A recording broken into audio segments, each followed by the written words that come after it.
Friends welcome कर से mini blog को आईना आम घरे उपमा और तरकारी काली आम खाइबू एवं आच गुहर उपमा होची आम दुज मिसे खाइबू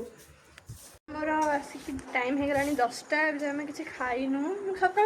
जहाँ बिस्किट खाया मोर आज बहुत जोर से खरा हो सका उठला बेलू मैंने मेघुआ ये वर्षा होता सका ये देखु खरा हो खरा भी काटुची ये आमर उपमा और तरकारी आई मुझे खाइबी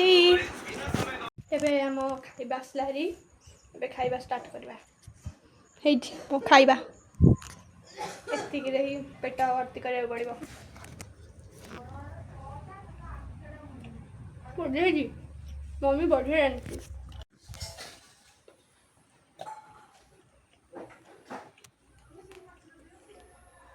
मम्मी बढ़िया रांधि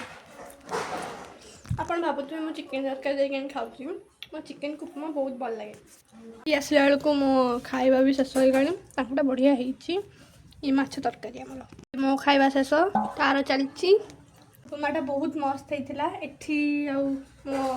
ब्लॉग शेष करुँची मु बाय बाय।